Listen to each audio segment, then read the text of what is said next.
Ladies and gentlemen, please welcome Vice President, Developer Relations, David Krathwohl.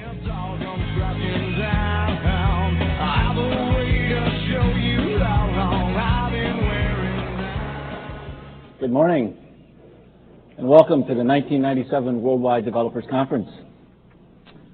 You don't know how truly delighted I am to see so many of you here today. It's just great. I want to do a little poll before we get started. And actually, we can do this with a show of hands. I can see people.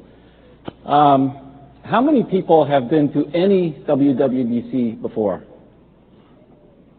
Whoa, okay, that's pretty nice. Now I'm going to go on a little limb here. How many people have been to every single WWDC since we began having them in this facility, since we started in San Jose Convention Center? So that was 1889, a long time ago. 1989, 8 years, I believe. That's pretty impressive. Thank you particularly to those of you who have stuck with us all those years. That's really great. That's a show of faith. You can't buy that kind of commitment, and I really appreciate it. You know, it's been one of those years for Apple. We've had a few, shall we say, uncomfortable bits of news to pass along over the last year, and I'm really pleased to be able to say that we're about to change all that today. And I think you'll agree at the end of the week that we really have given you some incredible new information. I don't want to preempt the presentations that are about to follow, but I do want to tell you that what you're going to see today is really solid code, and it's solid information. You know, since the official acquisition date of Next by Apple, which was sometime in February, we've been kind of quiet, and I know that because people have told me that we've been kind of quiet. True to form, developers have not been quiet, but that's great. We like that. And the reason we've been quiet is it's taken us some time to really work out some of the details and to make sure that what we have to present to you today is really solid. We've collected a long list of the things that you're interested in. You know, what are the APIs? How are we going to merge this thing with Apple and Next? How are we going to make sense of it? What hardware is it going to run on? Those kinds of questions. And it's just taken us a little time to work out those details and to test those assumptions. But what we're going to be doing today and in the week to come is helping you to move into the new era with Macintosh. And we know that in order for you to take that journey with us, you're going to want to know both the opportunities and the challenges that you face. So here's what you're going to be able to expect from this week. We're going to give you a very realistic picture of the opportunities and of the technologies in the Macintosh platform, both today and beyond. We're also going to review the hardware roadmap. So you're going to see a lot of the detail of what we're coming out with in our new hardware. We're going to talk about our internet strategies, and especially including the new opportunities that we're opening up with web objects. We're going to talk about our interactive media architecture, the QuickTime Media Layer. And of course, we're going to talk about our operating system strategy for both Mac OS and Rhapsody. I think as you go through the sessions this week, you'll find we've really tried to design these strategies to provide the maximum continuity for your code base and for your customers. At the same time, we've tried to design in new opportunities for you to create best-of-breed applications, new opportunities for you to be creative across multiple platforms. I think you're going to see this week that there is a lot of strength and a long future in both branches of our OS strategy. We're going to provide practical help this week to get you started, and we'll talk a little bit more of that at the end of the keynote session this morning. I want to stress that this week's information is not just one way. We really hope that you will give us your feedback. In fact, we know that you'll give us your feedback, and that's a great thing about these conferences. And we've scheduled some formal sessions, some feedback sessions, to make sure that you have ample opportunity to do that. We also ask that you catch us in the hall and give us that feedback in the midst of the conference as well. So at the end of the talk, I'm going to describe the conference a little bit more in detail, but before we do that, we need to kind of step back and get the big picture. And you're going to hear this morning from three people who are going to give you that big picture. First, we're going to hear from our Chairman and CEO, Gil Amelio, who's going to talk about the strategic overview of Apple's direction. Then we're going to hear our Senior Vice President of Hardware, John Rubenstein, who's going to tell you about our strategy to keep ahead of the pack in terms of our hardware. And finally, we're going to invite the head of our software engineering group, Senior Vice President Avi Tevanian, to come to the podium and tell about our future Mac OS and Rhapsody strategies, with particular emphasis on this yellow box thing that you've been hearing about, which is this wonderful new platform for development. So before we jump into the details on the technology, let's set the context with Apple's business direction from our Chief Executive. Please welcome Dr. Gilbert Amelio.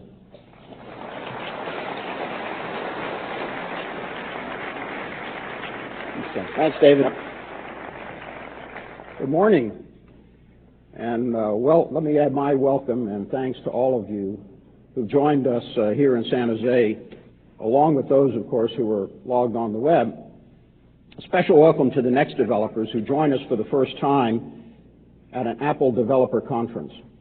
Before anything else, I want to acknowledge your exceptional support through these difficult times. I thank you for that. This year's Worldwide Developer Conference is a critical milestone on our path to restore Apple to health and regain momentum for the Macintosh platform. The fact that you're here today testifies to our mutual interest in seeing the Mac return to its traditional role of defining new possibilities for personal computing. I know that you're here looking and listening very carefully for the signs that 1997 won't be like 1996, excuse me, or 1995 for that matter. You have every reason to be skeptical. You want to see us take the Macintosh forward. You want us to succeed, and you want to be successful with us. But on the other hand, you're not going to sign up for another round until you get some answers. No fluff, no excuses, just clear and compelling reasons why developing for Mac OS and for Rhapsody can pay off for you and your customers. Everything you'll see at this conference is designed to give you those answers. The strategy we'll share with you is sound. The code it rests on is real. The opportunity it creates is exciting. You've taken a week out of your business to meet with us. We'll honor that investment with a week of straight talk and solid information. We know how important this is for all of you and for the future of the Macintosh. This is not the occasion for a lengthy analysis of the causes of Apple's difficulties. But I want you to hear what we've done to put our house in order. I want you to know that we're on track to return this company to sustainable profitability and growth. Let me quickly review the steps we've taken. First, we've improved our cash position. Apple finished the second quarter with over $1.4 billion in cash, and that was after the investment we made to acquire Next. The company continues to manage its assets very well. We expect to see higher revenues and a much lower operating loss in the current quarter as the effects of our restructuring activities kick in. Our goal remains to return to profitability, sustainable profitability, in our next fiscal quarter ending in September. To that end, we've taken a number of measures to lower our break-even point, including the very painful step of downsizing the company. We have today a simpler organization with clear accountability and a laser-sharp focus on the core business: Macintosh hardware, software, and supporting products. We've taken steps to address customer satisfaction issues. In the past year, we've put in place an organization to address quality across all of our product lines. And as I promised at last year's developer conference, we now deliver products with enough dynamic RAM to be useful right out of the box. A year ago, I committed to shipping a minimum of 12 megabytes on every model. Today, no Macintosh ships with less than 16. As I also promised last year, we're simplifying our product line. That's one of the key assignments I've given to John Rubenstein and the hardware engineering team. Reducing the number of models and separate design centers lowers our costs and yours. But even more important, it helps our customers to select the Mac that's right for them. As a part of the simplification process, we've consolidated the entire desktop line under the Power Macintosh brand. I also promised that 1997 would be a year of great new products from Apple. We're delivering on that promise with the strongest lineup of products we've had for years. Since February, we've introduced the fastest notebook computer on the planet, with clock speeds up to 240 megahertz, as well as the fastest home computer with clock speeds up to 300 megahertz. We're redefining the classroom computer with the eMate 300, whose low cost makes it possible to put a computer into the hands of many more students. Our Mac OS 7.6 release is not only winning praise for improved performance and stability, but it's also winning sales in record numbers. 7.6 is the fastest selling OS upgrade we have ever launched. The technical and market success of 7.6 demonstrates the vitality of the Mac OS. But it's only a prelude to the bigger advances we have in store for the coming years. And last week, we added the latest in our string of winning products.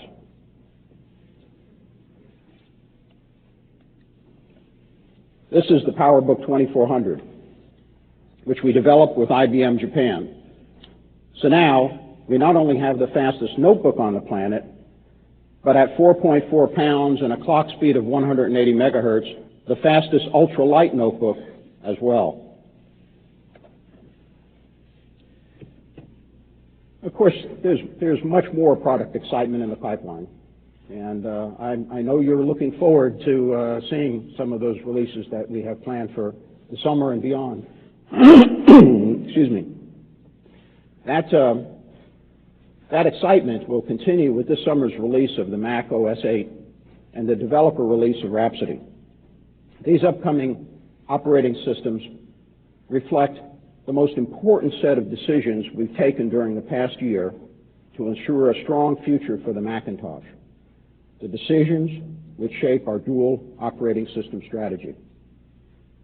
But before I take you through an overview of this strategy, I want to address the fundamental strategic question about the future of the Macintosh platform.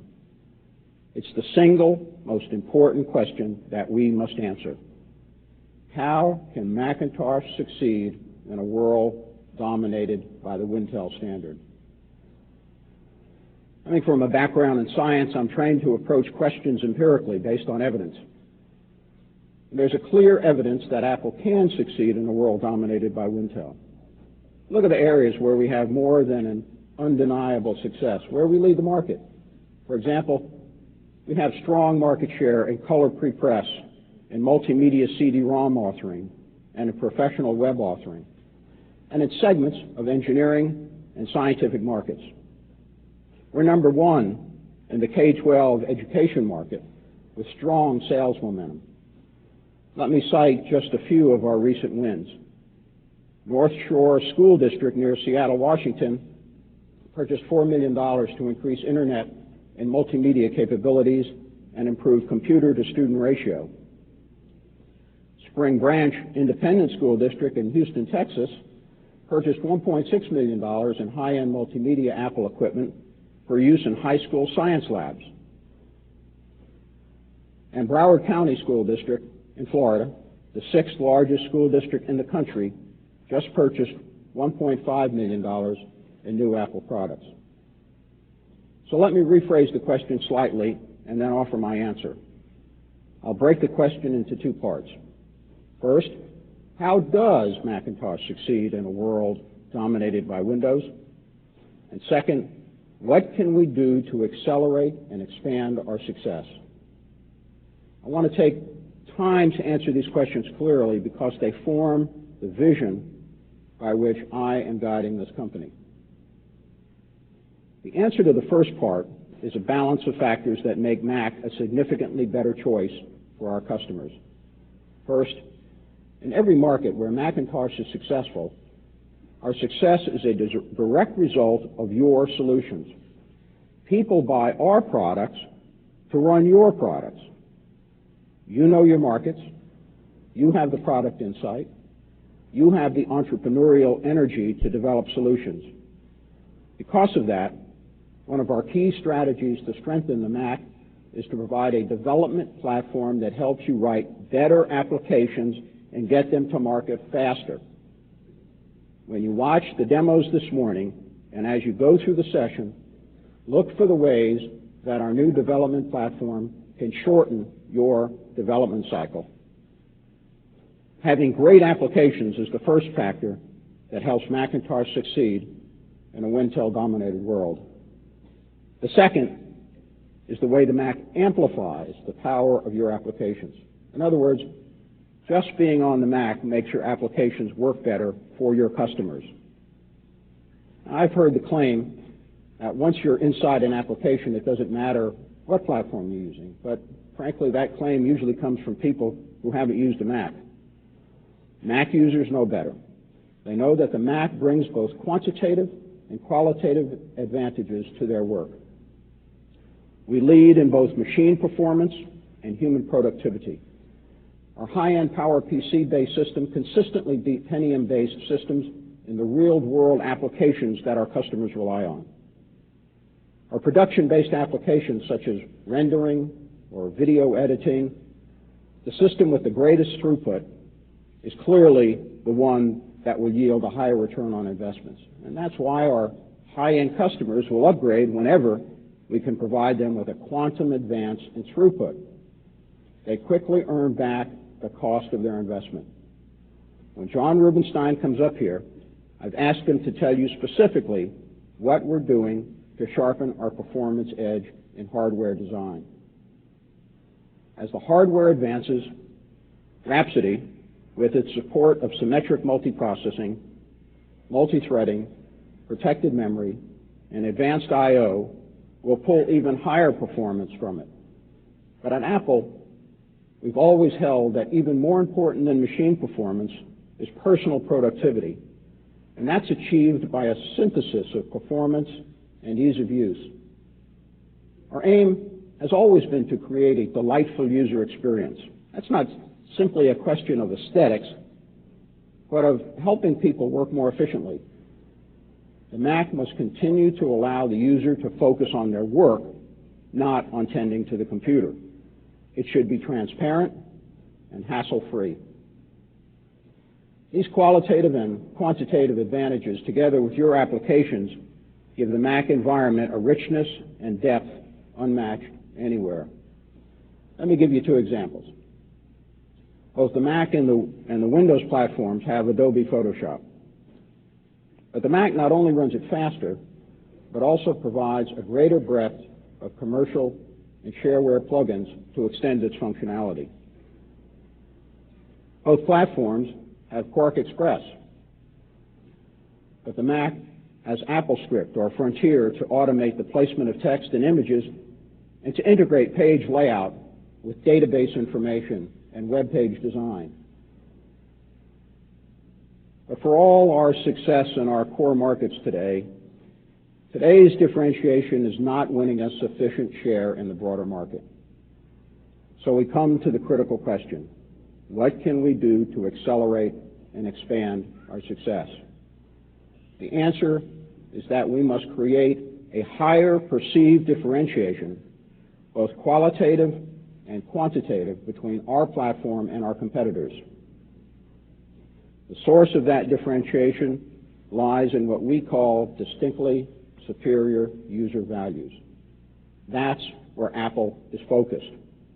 These are a compelling user experience, outstanding performance, seamless connectivity, cross-platform compatibility, and breakthrough industrial design. These are the dimensions of excellence that have traditionally defined the Macintosh, and these are the areas where we must press our advantage. These are the qualities that create for our customers value they can't find anywhere else. They are our raison d'etre. We have the most loyal and most enthusiastic customers in the world, with an 87% repurchase index. With these customers, we're not competing against the other guy, we're competing against the products we sold them 5 years ago. And this year, we may have crossed the threshold. According to the Autumn Upgrade Windfall research from DataQuest, customers who originally bought Macs in 1991 are due for upgrades. DataQuest expects sales in the Mac OS market to surge in the second half of the year. As they point out, the advance from the 030 and 040 systems of 5 years ago to today's leading PowerPC systems provides a compelling reason for customers to upgrade. But it shouldn't take us 6 years to accumulate enough differentiation to trigger those upgrades. We need to accelerate our innovation all around. So if you ask me to sum up our business strategy in a single statement, it's this: to surpass the highest expectations of people who love and rely on the Mac. It sounds almost too simple, but it's an extremely powerful principle. It points us to a ready buyer, and it reminds us to meet them on both emotional and rational grounds. The phrase embodies the twin benefits I spoke of earlier: delight and human productivity gain. But if we're to succeed in a world dominated by the Wintel standard, then we need to acknowledge the pervasiveness of that standard. Our customers want to embrace the special advantages of the Macintosh, but they also need to integrate seamlessly into the rest of the computing universe. And certainly, as developers, you share that concern. You don't want your investment in our platform to cut you off from other market opportunities. That's why I've stressed the importance of what I call bridgeware, software standards that can unify different operating systems and platforms. The Internet itself and the Java environment from Sun Microsystems are both bridgeware. Within Apple, our most successful example of bridgeware is the QuickTime Media Layer. Originating on the Mac, QTML is now widely embraced by the Windows and Unix communities, and it's the dominant video format on the web. We can do it again. With Rhapsody, our next generation operating system, we have the opportunity to deliver a complete, robust, 21st century development environment as bridgeware. The heart of our next generation operating system is a development environment that we call the yellow box. And we're engineering it not as a Mac-only environment, but as a powerful and flexible cross-platform environment. In a few moments, Ivy will take you through the details of our operating system strategy and the technologies on which it's founded. I want to focus on what it brings to you: major new functionality, higher performance, and rock-solid stability. Dramatic productivity boost to the development process. A powerful Java development implementation. And for the first time in Apple's history, a truly cross-platform development environment that lets you code once and deliver your application across multiple platforms. The yellow box derives from Next OpenStep technologies and key Apple APIs such as the QuickTime Media Layer. It also has a full 100% pure Java implementation. For Mac users, yellow box applications deliver all the performance and stability benefits of a so-called modern OS and all the performance advantages of Macintosh PowerPC-based hardware. For developers, yellow box provides a path to cross-platform development. When you code your application for the yellow box, you can deploy it not only to Mac customers, but to Windows customers as well. In addition to Rhapsody, we're also releasing Yellow Box for Windows. This will allow your Yellow Box applications to run on both Windows 95 and Windows NT.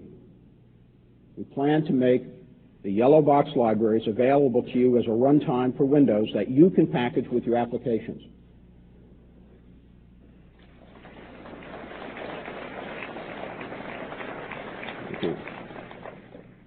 For those of you who have or seek substantial business on both the Mac and Windows platforms, this new development environment holds tremendous promise. With the Yellow Box, you can move your applications to a single code base, and with a simple recompilation, release them for both platforms. We'll also ship the Yellow Box in a version of Rhapsody for people with Intel-based computers.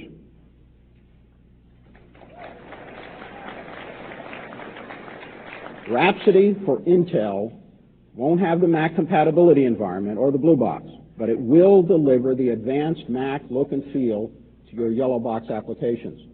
And we have another Yellow Box environment to announce, but I'd like to let Avi break that news to you when he comes up.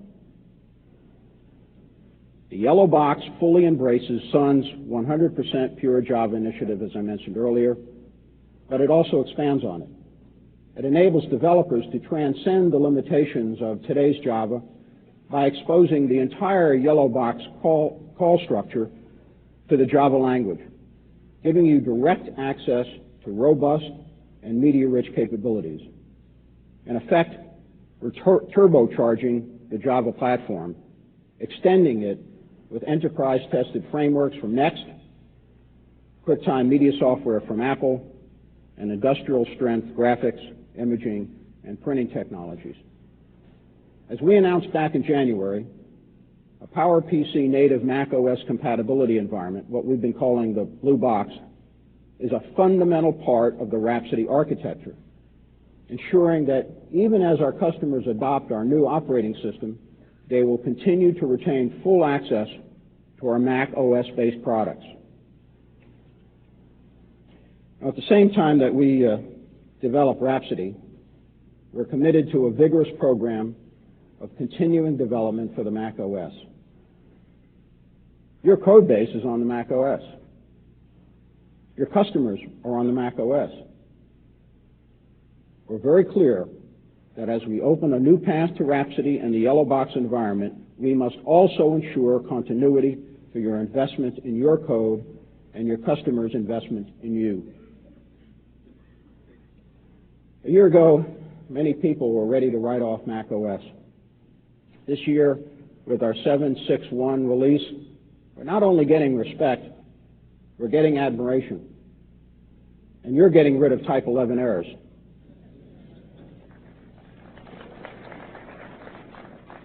Further, we're working on a rich slate of additional features and performance improvements to make in the Mac OS for years to come.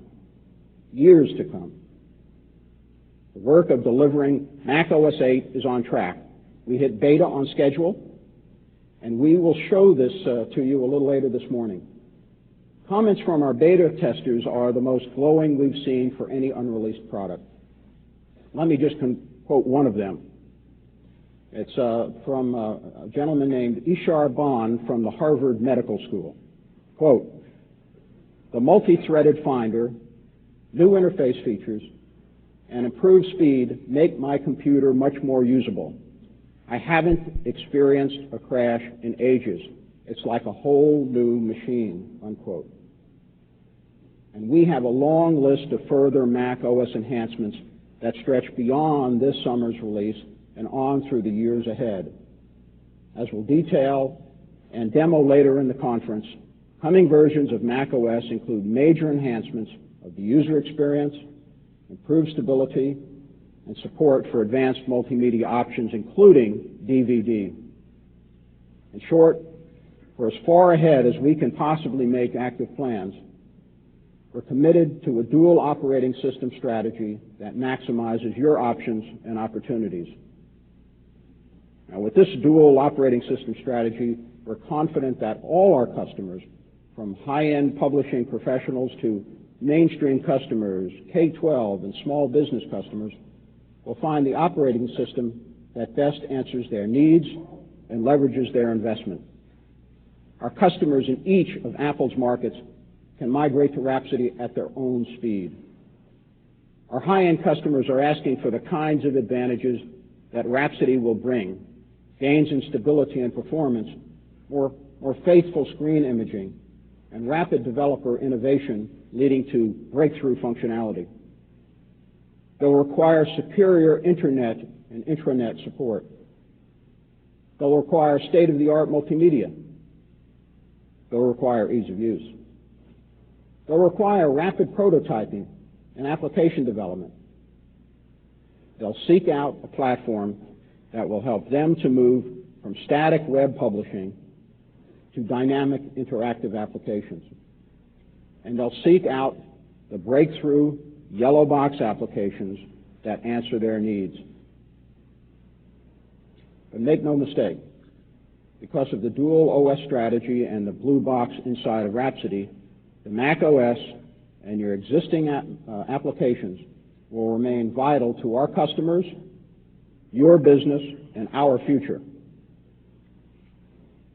This is a winning strategy all around. You, the developer community, get an environment that enables best-of-breed applications, completed in a shorter cycle time and deployable across multiple platforms. Our mutual customers and users get greater stability and performance, a superior imaging model, lower cost of ownership, a new generation of best-of-breed applications. And of course, Apple gets to advance the Mac platform into the 21st century, regaining our position as the industry's leading innovator in making powerful and complex technology simple and accessible.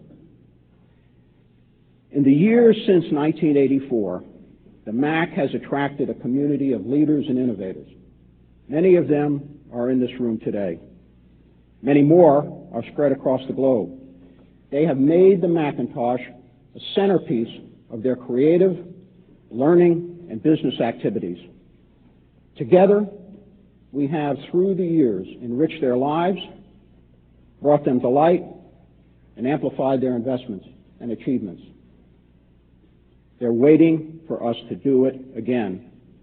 And starting now, we're ready. Thank you very much.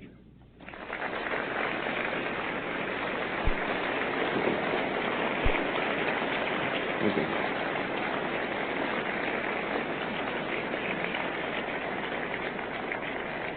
One of the things that gives me confidence in our strategy is the high caliber of the people leading it.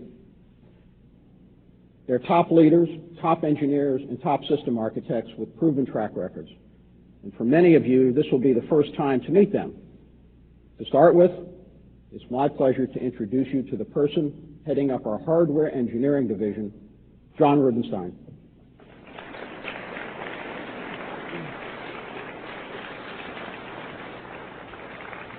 Take care, John. Thanks, Gil. I know I'm the third person you've heard from this morning, after David and Gil. But somehow, I feel a little bit like a warm-up act. Clearly, the main focus this morning needs to be on our software plans. So I'll be very brief in talking about hardware, and then bring Avi up here to fill in some of the details on the strategy that Gil just outlined for you. We'll be covering our hardware strategy in detail for you in the hardware track, beginning with the hardware roadmap session tomorrow morning. So I want to see some of you there. While the distinction between hardware and software is obvious to all of us, one of the historic strengths of the Macintosh has been to transcend that distinction and present a single, unified experience to the user.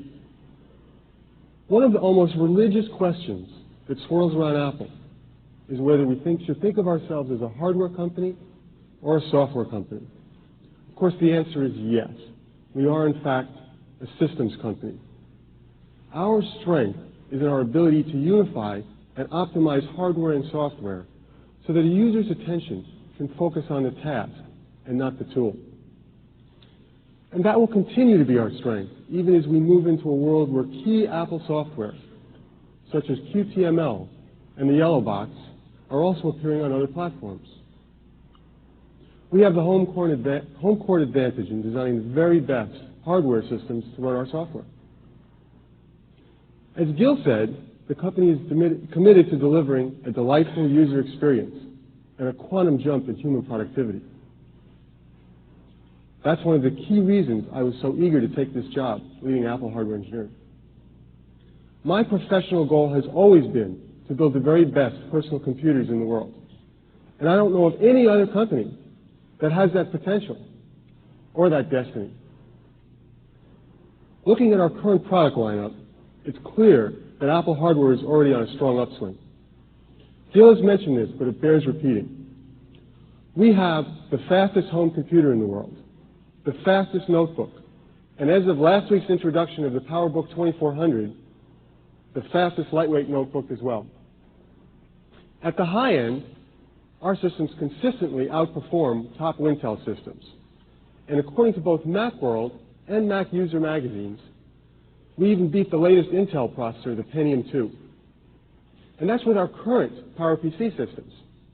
And I'm sure, as you all know, the systems in the pipeline are even faster than that. IBM and Motorola, our partners in the PowerPC consortium, have an aggressive roadmap for the next 2 generations. And they are Mach 5 and Arthur. We have systems on the way that incorporate these processors. Hey, we're on a roll, no question about it. By the way, at our hardware roadmap session, we'll show you a head-to-head shootout of some of these upcoming systems against the Pentium 2. And we'll even get the right answers.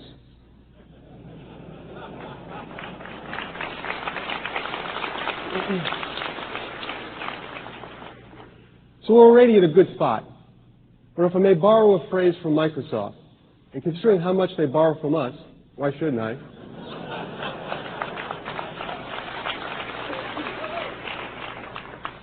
My organization is focused on opening an even wider gap between the Mac and the competition.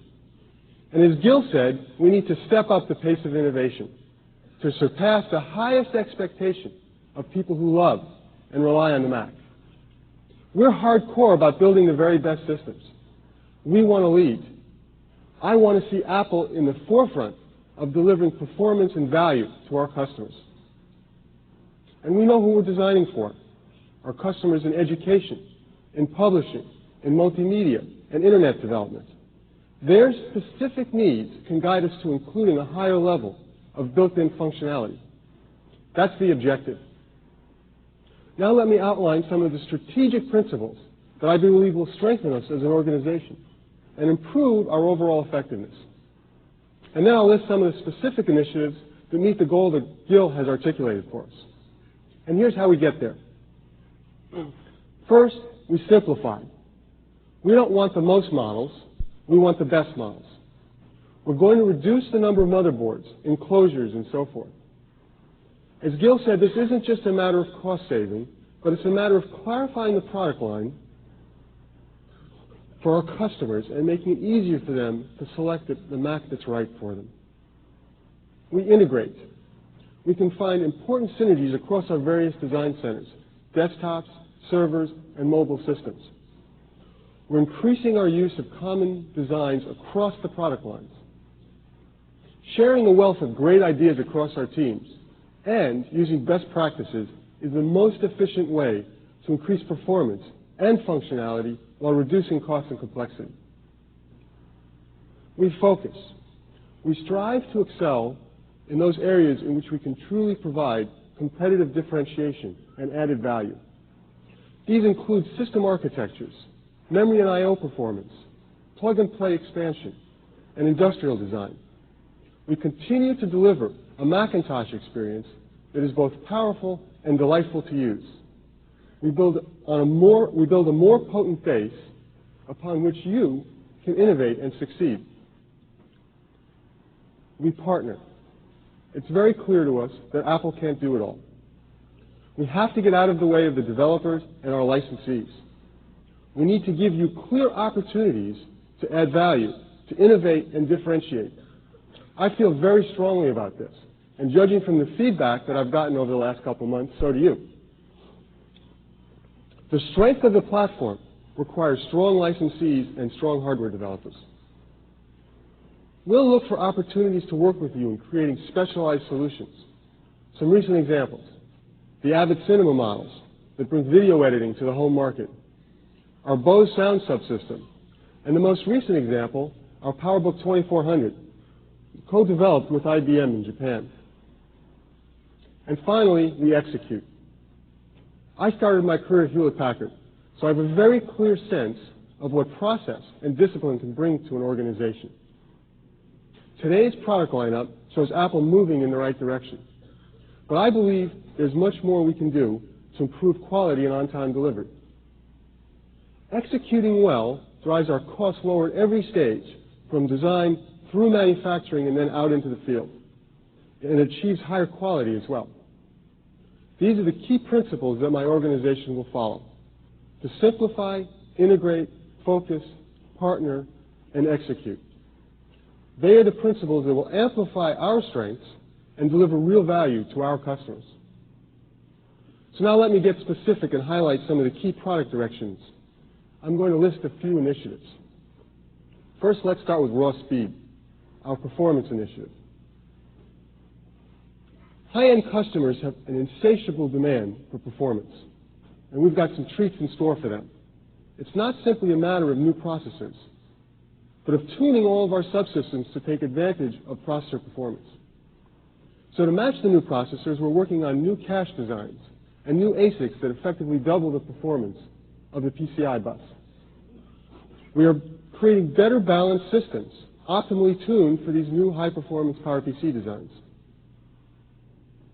And of course, with Rhapsody's support of symmetric multiprocessing, we have the means to drive performance even higher. We'll start in the near term by making multiprocessing standard at the high end. And then over time, we'll migrate multiprocessor designs across the full product range. And Rhapsody, with its file system and I/O support, will also give us the opportunity to significantly improve the performance of our server line. The multimedia initiative takes performance to an even higher plane by focusing on the specific needs of media authoring. We'll use media coprocessors to accelerate QuickTime and QuickDraw 3D. All of your apps that are written to these APIs will immediately and automatically benefit from this acceleration. We'll also support new standards such as DVD, USB, and my personal favorite, FireWire, which is the high-speed interconnect developed at Apple, adopted as IEEE 1394. The communication initiative focuses on helping customers work together. We'll bring 100 base T Ethernet to the desktop, 10 base T to more of our models in the PowerBook lines, together with new modems that leverage the best and the latest advances in telecom. Most importantly, we're making communications easier by simplifying the process of using systems in a multiple location. This is a great feature. And finally, the design initiative, form and function. As I mentioned earlier, we're going to consolidate the number of motherboards and enclosures we produce. And we're going to continue to rely on the award-winning Apple Industrial Design team to reinforce the strong emotional impact that our products have on our customers. The Mac has always been an alternative platform. To attract users away from the dominant standard, we have to be seen not as simply different, but better, extraordinarily better. We have to deliver on all of the key user values, especially outstanding ease of use, outstanding performance, and outstanding capability. We have not only the opportunity, but the obligation to drive the Macintosh into new territory that radically expands the boundaries of personal computing. Our customers have always expected a great deal from Macintosh. My organization is pledged to deliver on their expectations. Thank you.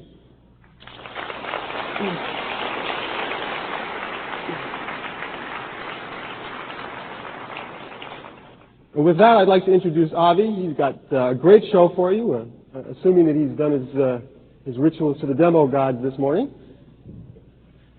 Avi? Thanks, John.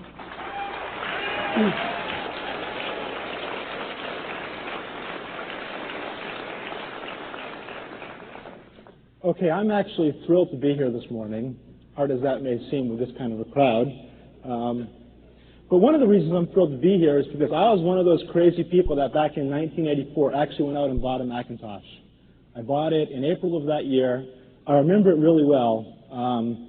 At the time, I was a grad student at Carnegie Mellon, and of course I had access to all kinds of computers. I mean, we had massive computers at Carnegie Mellon. I could use any of them that I wanted to, so no problem with CPU time. But I wanted something at home, and personal computing wasn't quite at the stage where the university was going to buy me one. In fact, I guess they wouldn't even today. So I was like poking around the computer store and thinking about buying something, and I kept getting all these data sheets on these PC things. And I never bought one because I just couldn't figure it out. I had to learn these things like CGA and Hercules graphics and all this other stuff. And I was pretty savvy with computers, but I could not understand what all that stuff meant. So I just never bought anything. When the Macintosh came out, it was simple, and in fact, it was familiar in that having worked in the computer research community, I had actually spent time programming on the Xerox Alto. And I had actually written a couple of games for the Alto in microcode. Back in those days, that's how you did really cool games and really cool graphics. And so what I saw in the Macintosh, from my perspective, was not a whole bunch of new technology, because I had seen it all before. I had seen it in our labs at school. I had even worked with it. But what I saw was a personal computer which had this technology that I was used to, that I could now write to, and I could give my applications to lots of other people, and I could write applications that I just couldn't write before. It was really compelling, so I ran out and I bought one. Okay, so that having been said, here we are 13 years later, and I'm now working at Apple Computer. Who would have thought? So I've been on the job now for just over 3 months. Only 3 months, although my badge says I've been an employee for over 9 years. That's because of the acquisition of Next.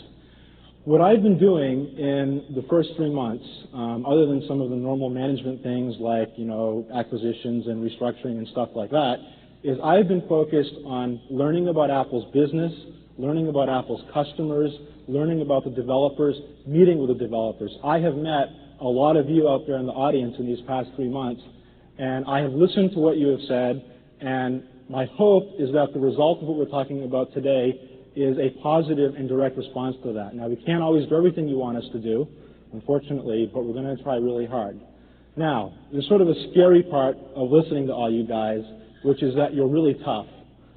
You have really big concerns, you have really good concerns, and you have very specific things that you want us to do.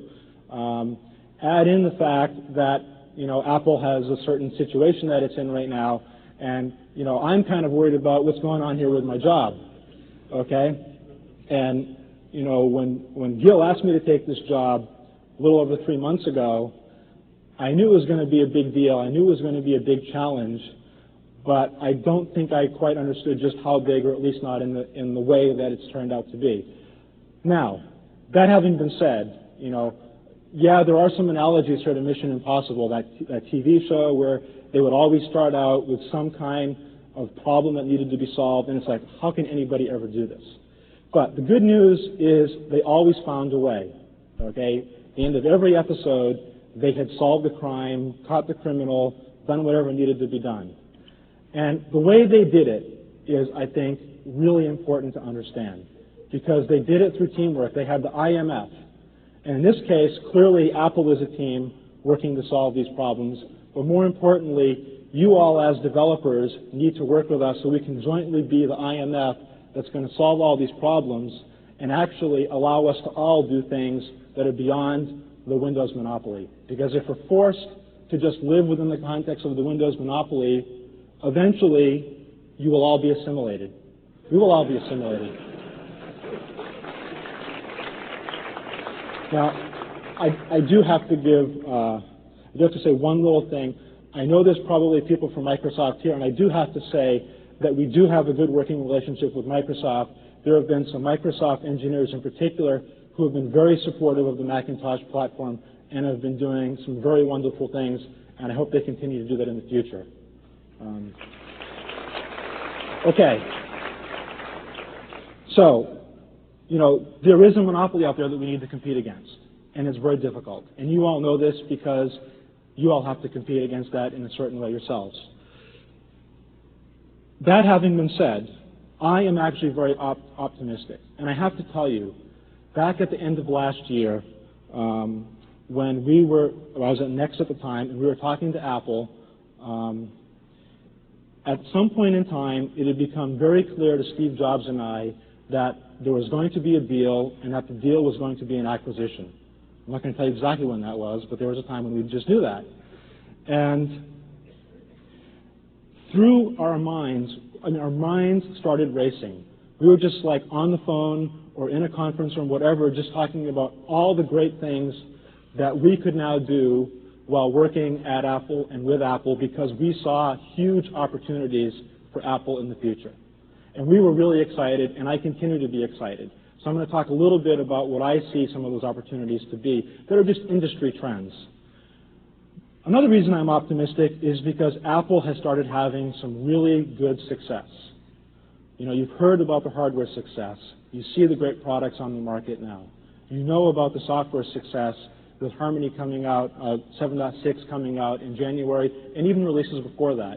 You've heard about the success of macOS 8 being in beta now and very much on track for July. We are having success.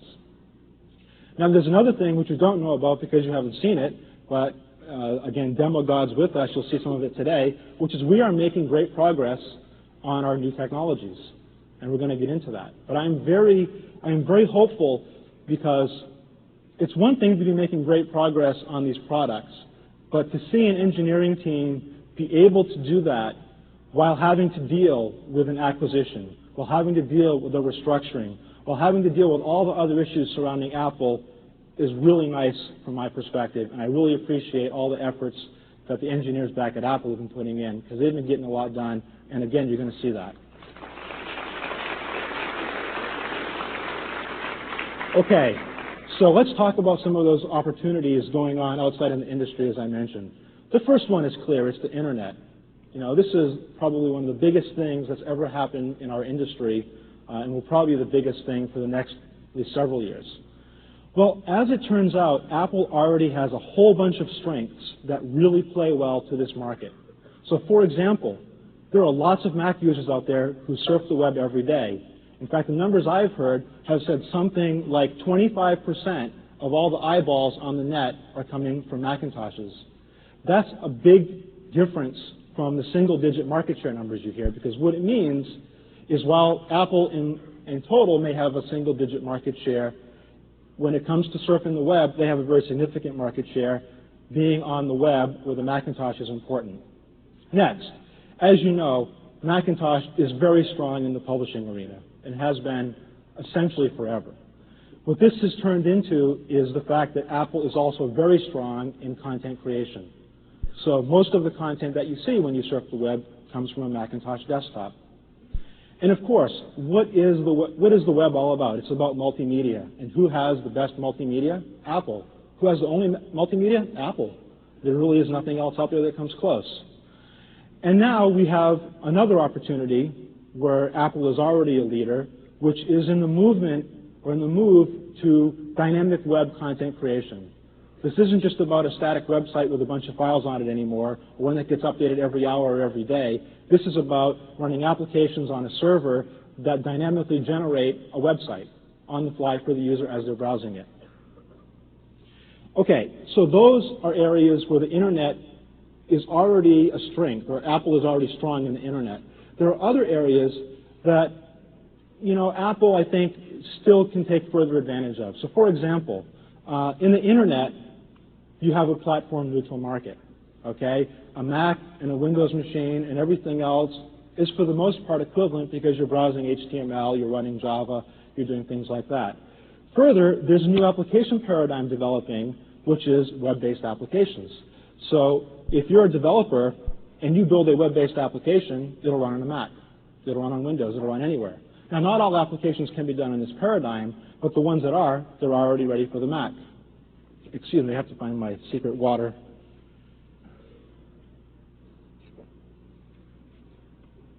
And the next thing is, because of the platform neutrality, because of the ability to have this new application paradigm, there's a renewed interest from corporations for having desktop systems that are lower cost, lower maintenance, all those kinds of things. They don't want to have to bear the burden of the cost of a PC and the upgrade costs and the maintenance costs and what happens when when someone installs something that doesn't work right. And this again is a new opportunity for Apple and Macintosh in particular, because as we all know, we're lower maintenance costs. Okay, next, Java. This is probably the biggest opportunity for Apple. And I don't quite understand why. Again, I've only been at Apple for 3 months. But the one company that should have benefited most from Java should not have been Sun. It should have been Apple. The simple reason being, an application written in Java runs on a Mac just as well as it runs anywhere else. We are going to take advantage of this big time, and you'll see that coming up. Okay, I mentioned a little bit about this earlier. Let me just recap. I'm also optimistic because Apple's been having some successes lately. We've got products out, 7.6, the update, 7.6.1. Tempo is on schedule. Maybe more importantly, we've got clear plans now, and we have a focused organization that's executing. And you're going to see some of the progress we've made over these last couple of months. Further, there is a lot of new stuff that's coming out. And, frankly, I've heard a lot of criticism that a lot of the new stuff is actually old stuff. And guess what? I like that. Okay? I like that because it means we have a very high probability of successfully delivering it. And I want to go back to what I said about when I bought that 1984 Mac. I didn't buy it because it had a lot of new technology in it. In fact, it didn't have any new technology. It had a bunch of technologies that existed in other places. What they did with that Mac was they got the right mixture of the right technologies and packaged them up in a way that made sense. And that's exactly what we have the opportunity to do here now. We have all the right pieces of the technology. We have to package them up right, we have to deliver them right, and then we have to get all of you in partnership with us to make it successful. Okay, now you might think I'm just going to start immediately talking about Rhapsody, but I'm not. What I want to talk about first is Mac OS, and I want to talk about it first because Mac OS is so important to our business moving forward. We have no plans to just replace Mac OS with Rhapsody. And if Mac OS ever dies, it's not going to be anytime soon. It's probably 5, 10, who knows how many years out. But even then, who knows. So, in January, we shipped Mac OS 7.6, very popular release. We are on the verge of shipping Mac OS 8. It is in beta now. We have plans in place and are continuing to refine those plans for a release roughly in the summer of next year, which is currently codenamed Allegro.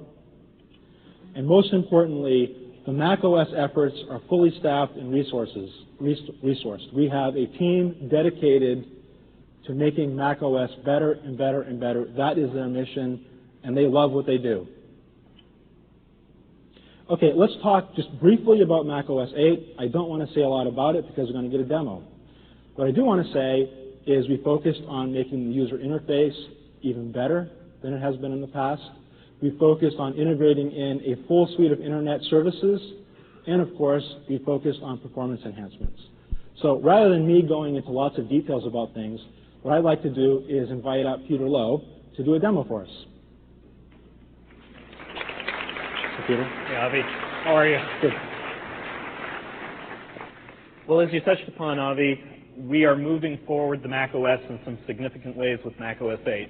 We're focusing on significantly enhancing the user experience and providing a really rich set of capabilities, internet capabilities, for all types of users. So, for example, we're making sure the user is always in complete control of their system.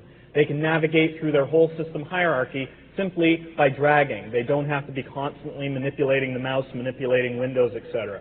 Notice that the user interface provides lots of feedback to the user. When I'm going to do a copy, I get a little plus sign. When I want to make an alias with a key combination, I get a little arrow to indicate what's going to happen. And perhaps most importantly, when I start a copy, I can continue to use the computer the way I should be able to. And we're putting commands in the hands of our users. So with a simple control click, you get a contextual menu, which gives you the exact commands you need right where you need them. And in this case, I'm going to select duplicate, and you'll see another copy starts, as you would expect.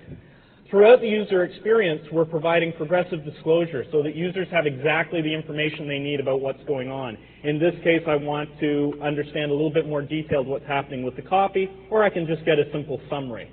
But you see, with the fully PowerPC native Finder, copies happen pretty quickly, so I don't get a lot of time to watch them go on. We also want to ensure that users always have the information that they need at their fingertips. So we're providing ways for them to access information they use on a regular basis very easily. Any window in the Finder can be dragged to the bottom of the screen where it becomes a title bar. You click on that title bar and it pops up, which is why we call it pop-up windows. If you drag out, the window automatically closes to get out of your way and reduce desktop clutter. And if you drag on top of the title bar, again, direct manipulation, the interface responds exactly the way the user would expect. Now, in the Internet arena, we're providing a wide variety of services, but a couple I want to focus on is our Java integration. The Mac OS has Java integrated right into the operating system. So not only can developers take advantage of Java within their applications, but users can run Java applications at the desktop just like any other Mac OS application. In this case, I've launched the CNN headline ticker across the Internet without having to load my entire browser. And we know that many developers are looking at Java for the implementation of full-blown applications, as with this example of the entire Corel Office suite implemented completely in Java.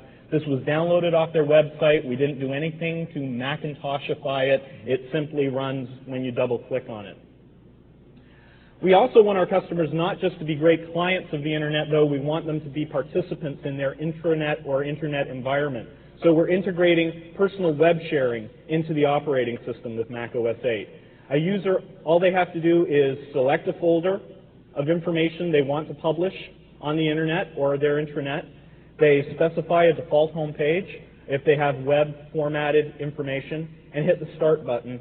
And that's it. My Mac OS computer is now a web server on our Internet here at the show. And just to demonstrate that it's really happening, I'm going to use the new Connect to menu item, which is available from any application because it's in the Apple menu, to connect to my local machine here. We're just going to go out onto the net and right back into the computer. And you'll see here's the website that I've just published on the Internet. There's my wife and son, whose birthday was last weekend. And we have our little lame website right here ready to go. It's not so lame. Just really, really quickly, to end up, we also are providing enhanced customization capabilities throughout the system as well. Obviously, we're including a lot of new desktop patterns because that's always a popular part of the Mac OS. But we want to go a little bit beyond desktop patterns. So now users can drag pictures into, oops, wrong panel. They can drag pictures into the new desktop pictures control panel and specify that any picture is their desktop image. So again, a bit more customization for our users. So that highlights the user experience advances we're making, the Internet integration. We're going to be showing more in the Mac OS overview, session 100, and more of the Internet integration in the 400 session. Great. Now, developers can get this to test right now, right? Absolutely. How do they do that? They can go to the Developer World website, and they can download the latest build, Beta 3 of Mac OS 8. But also here at the show, they can go to the Mac OS 8 hands-on lab and not only try the software here, but go away with a CD with Beta 3 on it as well. Great. Thanks, Peter. Thanks, Avi. Okay. We are literally on the verge of shipping Mac OS 8, so you got to run out, get that beta, and test it, and give us feedback quick, or else it's going to be too late. Okay, so Mac OS, great stuff. Now, I'm still not going to talk about Rhapsody yet. What I'm first going to talk about is what's important to you, which is why should you develop for this new system? What is your proposition? Well, we understand that you need volume, which means that there has to be a cross-platform story, and Gil talked about that a little bit this morning. But that's not sufficient, because we could just do something and make it cross-platform. If it wasn't any good, it wouldn't matter, because, again, we're competing against a monopoly. We have to do something that's better, that lets you lower your development costs, that lets you do something you couldn't otherwise do, and lets you make money. So let's talk a little bit about how we're going to do that. We're going to focus on the yellow box and the yellow box APIs. This is Apple's cross-platform development platform. Let me very quickly take you through the components of it, because what I want to do is not talk a lot, but show you some stuff. Okay, first of all, it will fully support distributed computing using distributed object mechanisms like Corba and IIOP. It will support very nice database access at the object-oriented layer through technologies that we call Enterprise Objects Framework. It will be a good Windows system when it's running on Windows, which means that it will have very good support for the technologies on Windows like OLE and COM. And it will have a very rich set of components, pre-built objects that you can use to doing everything from controlling your UI to connecting up to services from other applications, handling scripting, memory management, all those kinds of things. And the UI will, when you run an application using these toolkits, the UI will look as it should on the operating system you're running it. So if you're running it on a Mac, it will look like a Mac. If you're running it on Windows, it will look like a Windows app. And when you run an app on Windows using the yellow box, the user will not be able to tell that it's a yellow box application, except that it will probably be better than the Windows counterpart. The yellow box contains graphics with technologies like Display PostScript and ColorSync, as well as others. And the yellow box has very rich multimedia features, QTML, all the stuff you know about, QuickTime, QuickDraw 3D, and of course VR. And you're going to hear a lot more about these at the show. Let me talk about it a little bit though, right here. QuickTime 3.0 is going to come out very soon, hopefully this summer. As you know, QuickTime is actually Apple's first successful experiment, if you will, in going cross-platform. In fact, I would say that it's very successful. Now, what is QuickTime? QuickTime is basically a universal container, which means that it can take any data and play it anywhere, in very simple terms, of course. It's also been very widely accepted. It is the standard in the industry for digital media creation. Now, when 3.0 comes out this summer, you'll see a bunch of new features. Let me just highlight a couple of them, and I'm not going to do justice to these in this session because there's other sessions later on this week which will go into far more detail. But there's going to be a bunch of new support for the professionals out there, things like FireWire and DV support, and lots of things with effects and transitions, and of course new file formats. I think QuickTime probably supports almost everything you can ever think of, and then even some things you can't think of. And it's adding some nice new support in the area of internet content, in particular low bitrate video, and a bunch of stuff that supports things like web-based animations and interaction. Okay, let's get back to the yellow box now. Sorry for that little diversion. We're going to do that one or two other times. The next area where the yellow box will be very strong is in the web and intranet services area. So we will have strong support for services and APIs, for security, messaging, all that kind of stuff, and we will take full advantage of the potential of web objects, which I'm going to talk about right now. Web objects is a set of APIs and technologies and tools that make it very easy for developers to dynamically publish information on the web. When you do this, you develop and deploy cross-platform. Your client can be any machine, your server can be any machine. But the basic idea here is the application is running on the server. It's set up such that it can work with any data source by using the EOF technology, Enterprise Objects Framework. Any database you want, you can just use it with EOF. And you can develop in Java today, which means you can write complete web objects applications in Java. And something that just came out in WebObjects 3.1, which was recently released, is some very nice support for some features of Acrobat, which again, I'm not going to get into in detail today, but there are other WebObject sessions which will go over that. One of the most interesting things about WebObjects is there's lots of real customers doing lots of really interesting things with it. And my favorite is actually Dell, which is kind of an interesting one. Dell actually has a website that does sales of their computers over the net using WebObjects, and they do about $1 million per day in sales using that software. Interesting, their sales is using Apple software. Okay, the last piece I want to fill in the box with is Java. We will embrace and are embracing Java big time. We will support the Java VM, we will support the frameworks that run on it, we will support the ability to build 100% pure Java applications.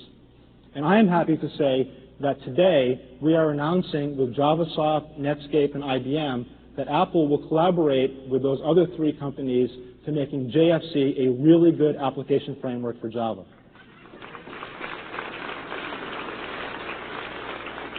Okay, so we've got all these objects and other technologies. We need to have ways to tie them all together as components. And we support basically 3 primary ways, and these are in no particular order. First of all, there's the way that's built in to the object model inherent inside of the yellow box, which is derived from the OpenStep object model. And this provides ways to put collections of objects together, like in palettes and interface builder, which we'll see, and other ways like that. On Windows, we will support ActiveX as a way to have objects connect to one another. And of course, in the context of Java, we will support Java Beans. Everything in the yellow box is completely accessible by Java. What does this mean? This means that you can write your code in Java and you can take full advantage of everything else underneath. And I know that's hard to visualize, but we'll see that in a little while. But it's not limited to Java. If for some reason you can't use Java or don't want to use Java or have some other code that's not written in Java that you want to use, fine. Take your language, use it. No problem. Have half Java, half not Java, have all Java, all C, whatever you want. So I mentioned it's a little bit hard to visualize this or to talk about it. What I'd like to do is bring Scott Forstall up and have him show you a demo of what can be possible with this kind of a strategy. Thanks, Avi. So we're actually going to show a couple different technologies in this demo. First, the Quick Draw 3D that you all know and love is up and running on the yellow box. Here it is. So we can drag various textures and stuff, and all this works. The second thing is this application is written completely in Java. Now, I know there's a bunch of Java heads in the audience saying that's not possible. The Java platform doesn't support native drag and drop, and that's true. But the yellow box supports drag and drop, and as Avi just said, we've opened up the entire yellow box to Java access. So this application, written purely in Java, gets all the native functionality of the yellow box. So we can drag out, oh please. Scott loves that, you know.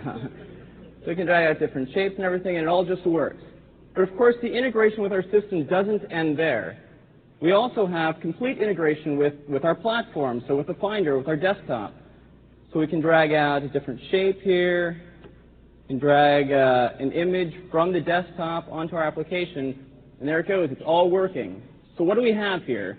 We have an application written entirely in Java using QuickDraw 3D and the rest of the yellow box. And this application will run everywhere the yellow box runs without recompilation, with a single binary. Thanks, Scott. Can we put that screen back just for a moment? Can we put the screen back of the demo system? Some of you are probably wondering, what is this? It looks kind of like a Mac. It looks kind of like Next Step. This is a work in progress, and this is part of what I was saying. We're making great progress. We are evolving the user interface of Rhapsody to look like a Mac. It's cut off a little bit at the top, but you see a Mac menu up there. You see a tempo title bar. You see scroll bars and all that kind of stuff. So we're making good progress. That's what that is. Please don't write about this as the user interface for Rhapsody. This isn't it yet. This is just a work in progress. Okay. Can we get back to the slides? Great. Okay. Now, we talk a little bit about giving you these APIs so that you can do something that you otherwise couldn't do. And I know that's hard to believe. I mean, it's like, why not just use Win32, right? Well, there is a real-world example of the World Wide Web, which was invented on Next Step back in 1989 by Tim Berners-Lee. And he did this because he had powerful tools, powerful APIs, powerful networking that just worked. He, as a physicist, had an idea. He didn't have to get all bogged down in the grunginess of other platforms. He could just unleash his creative powers, and he invented the World Wide Web. So we have at least one existence proof. You guys now need to come up with the next one. Okay? We're not going to do that. That's your job. Okay. To show you some of the power of the tools and the APIs, I'd like to invite John Landwehr up to take us through a quick demo of that stuff.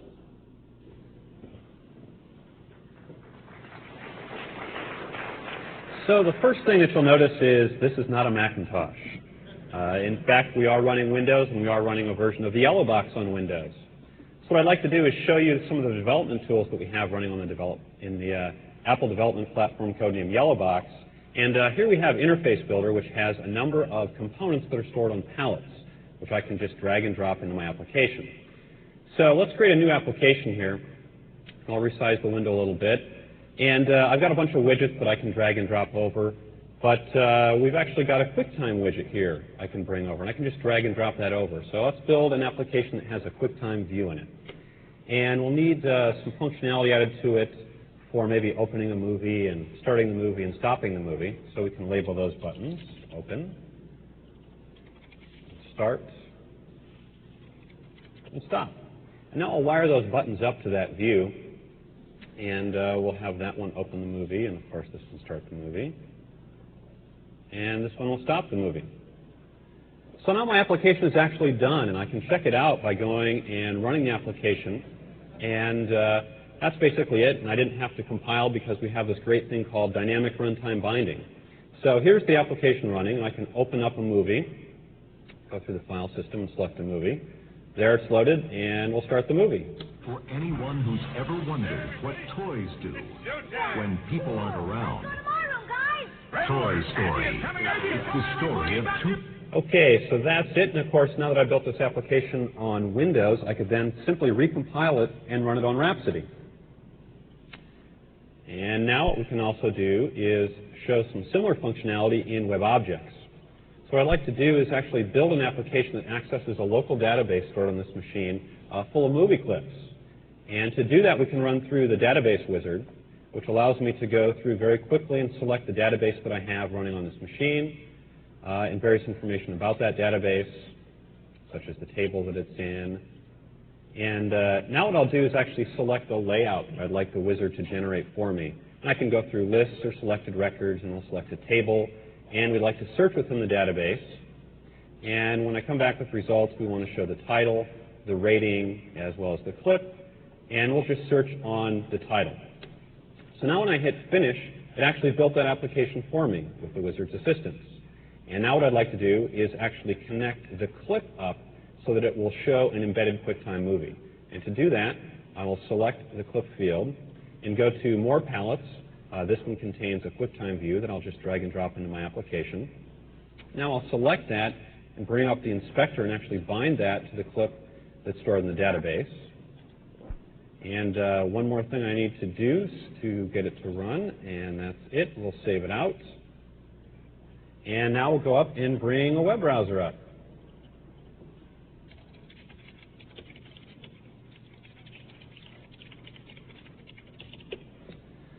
So we're running the application, and it just worked. And let's look for a movie called Mission Impossible and see if we have anything like that. And in fact, we do.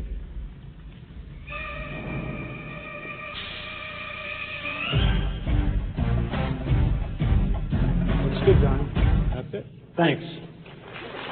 So John built not only a traditional app,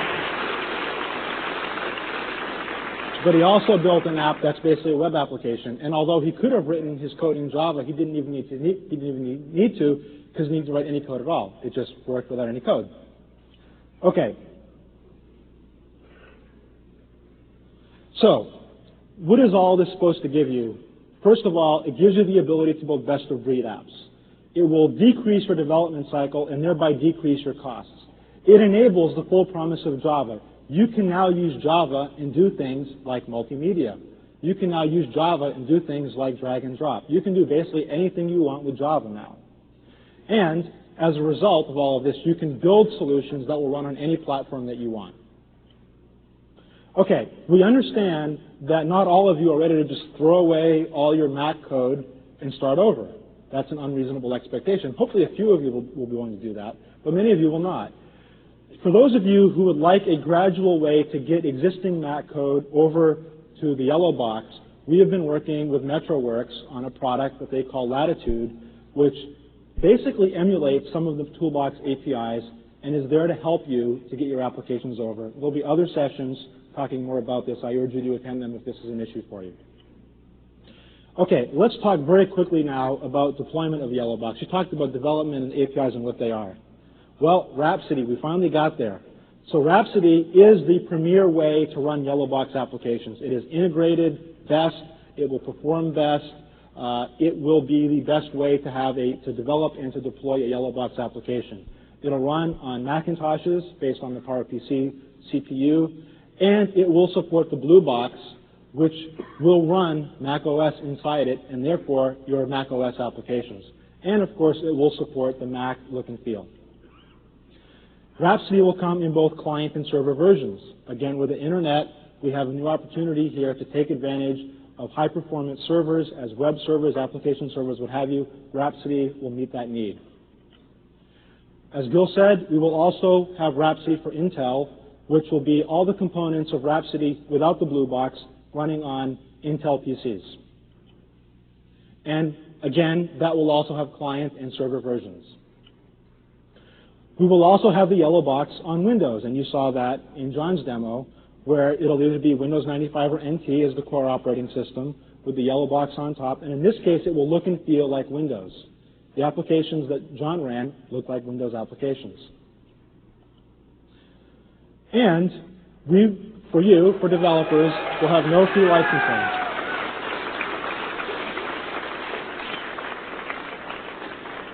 I knew you'd like that. Now, I think you also might like this. We will put the Yellow Box on Mac OS.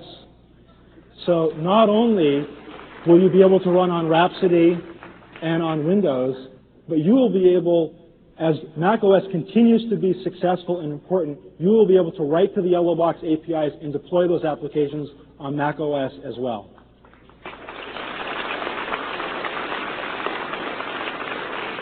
Okay, now again, demo gods with us. We will now demo Rhapsody running on PowerPC. I'm actually going to do this one myself. Okay. Can we get this machine turned on? There we go. This is it. It's actually working. This is the current version of Rhapsody running on a Power Mac. Again, it's that sort of hybrid look, Mac and NextStep. And this is a text editing application you can see with the rich text and the international features. And we're running out of time, so I'm going to quickly go through this. But we have another application here. This is actually an application created by a third party called Create. And this application ran on the Intel platform. It was a simple recompile, and it ran on PowerPC. No changes. But it's a kind of a graphics design type of program. We can change the colors of this. We can animate it. And again, this is all running on a PowerPC. Unfortunately, we can't give it to you today, but we will soon. Okay, what I'd like to do now is switch over to another machine. And unfortunately, we didn't have time to get everything integrated to do this all in one machine. This is a little bit less interesting looking. This is also a PowerPC machine. It's another Power Mac, and it's also running Rhapsody, but all it has is one shell window on it. So this is essentially a Unix shell. No hissing and booing, please. But many of you have seen this before. That's not the demo.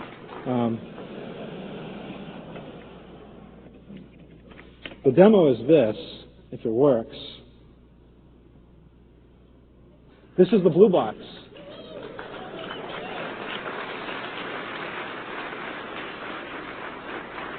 So running on the Mach Core OS is Mac OS. And this is actually an interesting demo because we are running the latest Tempo beta on top of pre-alpha Blue Box, on top of pre-alpha system software.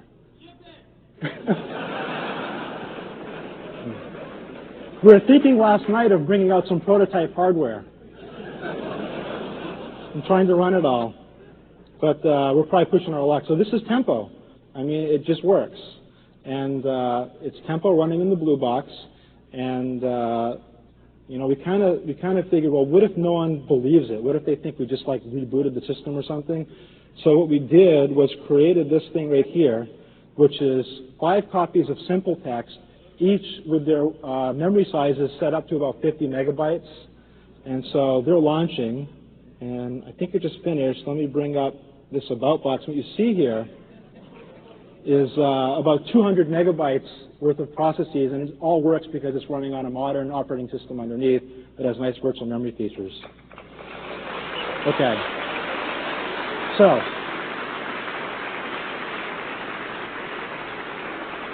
I need to mention that we will have a lab set up with copies of the Blue Box running so you can actually test your apps. Now, let's switch over to this last demo machine. This is another machine which is just sitting here. This is actually an Intel machine. They didn't, again, have time to get all this running on PowerPC systems. But this is running a couple of QuickTime movies just for the fun of it in the background. And what I'm going to do now is launch an app that took under a calendar 2 weeks to port to Rhapsody. And some of you are probably familiar with this. This is Quake. And it basically just works. And you can play QuickTime movies while you're playing the game as well. Full sound, great graphics. They haven't even started using some of the technologies we have for accelerating things like graphics yet. So it's kind of scary how good it might really be. So,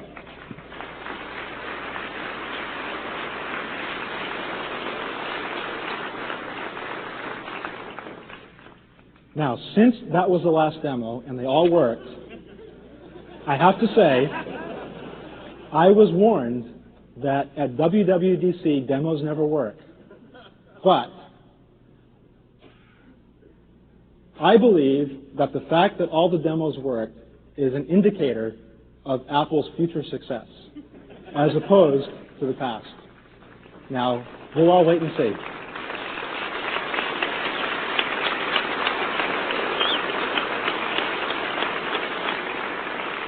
Okay, we're really trying hard to stay on schedule, and we're doing a pretty good job so far. So let me just wrap up very quickly before I get back to David. First of all, we talked about the yellow box. This is the focus. This is the cross-platform APIs. This is the set of stuff that you can use to build great new applications and deploy it anywhere you want. Okay? This is the thing we're going to work on in partnership. We are going to let you deploy it on Rhapsody on PowerPC. We're going to let you deploy it on Rhapsody running on Intel. We're going to let you deploy it on Mac OS, and we're going to let you deploy it on Windows. So this is it. This is where the partnership begins. It's now up to you. Let me hand it back to David. David, you back there? Thanks. Thank you, Robbie. That's great.